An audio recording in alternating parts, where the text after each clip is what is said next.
Hello, আসসালামু আলাইকুম everyone, welcome to my another video. আমি গত ভিডিওটিতে আমার ড্রেস মেকিংটা দেখিয়েছিলাম। এখন হচ্ছে আমি আমার পিচ্ছি ড্রেসটা দেখাবো। আমি প্রথমেই হচ্ছে ড্রেসটা ডিজাইনটা আর্ট করে নিয়েছি। এখন আমি কালারগুলো নিয়ে নিয়েছি আর কালারগুলোর সাথে আমি একটু গ্লিটার অ্যাড করছি।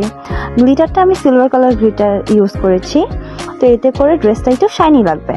তো আমি প্রথমেই হচ্ছে ম্যাজেন্ডা কালার দিয়ে ম্যাজেন্ডা কালারের সাথে আমি একটু হোয়াইট মিক্সড করেছিলাম, বলে রাখলাম।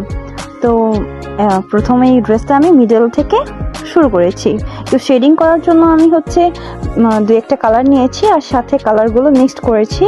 একটু ডার্ক কালার মিক্সড করেছি, একটু হালকা করার জন্য হোয়াইট কালার মিক্সড করেছি। আমি ম্যাজেন্ডা কালার বানানোর জন্য একটু হচ্ছে রেড কালার আর একটু পিঙ্ক কালার মিক্সড করে নিয়েছিলাম আর সাথে একটু হোয়াইট দিয়েছি। তো এতে করে হচ্ছে শেডিংগুলো ভালো হচ্ছে আর ফুলটা দেখতে সুন্দর লাগবে। আর ফুলটা একটু যতটা বেশি শেডিং হবে বা একটু শেড করে নিলে ফুলটা একটু ভালো দেখায় আর কি, এর জন্য আমি শেডিং করে নিয়েছি।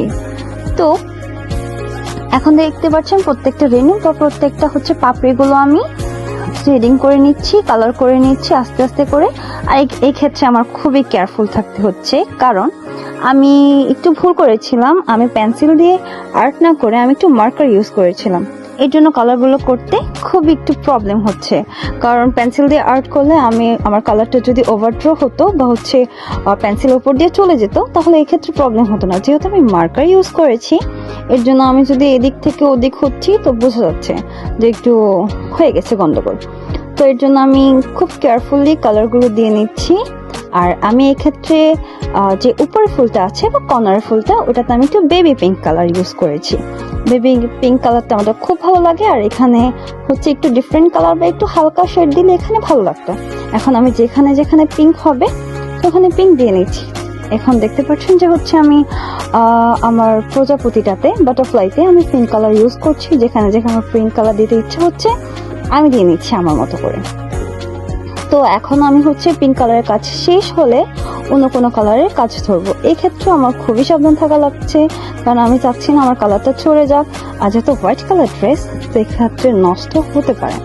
এখন আমি হলুদ কালার দিয়ে নিচ্ছি। হলুদ কালার আমি যে একটা কালার আমি ধরলে ওই কালারটা হচ্ছে পুরোপুরি ওই কালারটা আর কাজ করে তারপর অন্য কোনো কালার ধরি।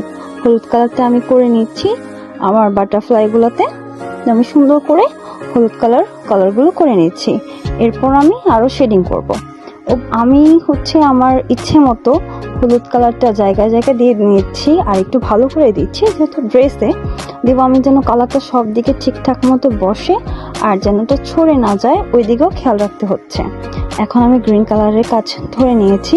গ্রিন কালারের লিফগুলো আমি দিয়ে নিচ্ছি, পাতাগুলো সুন্দর করে দিয়ে দিচ্ছি। পাতা আমি গ্রিন কালার একটু দিতে গিয়ে একটু ছড়ে যাচ্ছে, আমার এই কালারটা ভালো করেনি তো এই জন্য একটু ছড়ে যাচ্ছে। আবার চিকন একটা ব্রাশ নিয়ে কালো কালার রং নিয়ে আবার কাজ করা শুরু করে দিয়েছি। মাঝখানে কালো কালারের কাজগুলো করে নিচ্ছি, এতে করে কালারগুলো একটু ফুটে উঠলে অবশ্যই কোনটা না ভালো লাগে। কালো কালার একটু শেডিং করলে ওভারড্র করলে জিনিসগুলো আরো বেশি সুন্দর দেখায়, দেখতেও ভালো লাগে। আর দেখতে ভালো লাগার জন্যই তো কাজ করা। কালো কালার দিয়ে আমি হচ্ছে প্রত্যেকটা জায়গায় সুন্দর করে ডিটেলিং করে নিয়েছি।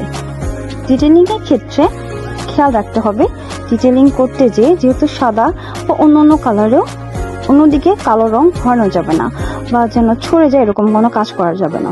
আমি এখন বাটারফ্লাই আবার চলে আসছি। বাটারফ্লাইগুলোতে আমি হচ্ছে ডিটেলিং করে নিচ্ছি।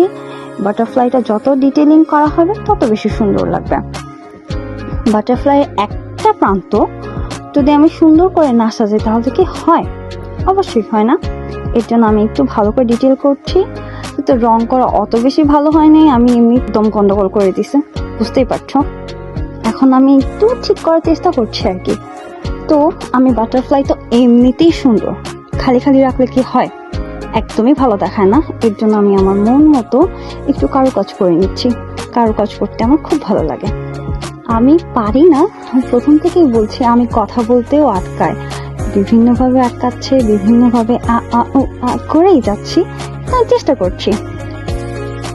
এই তো এটা আমার ফাইনাল লুক।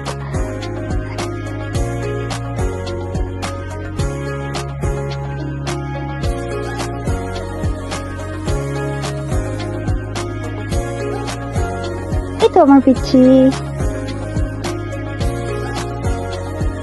আল্লাহ হাফেজ।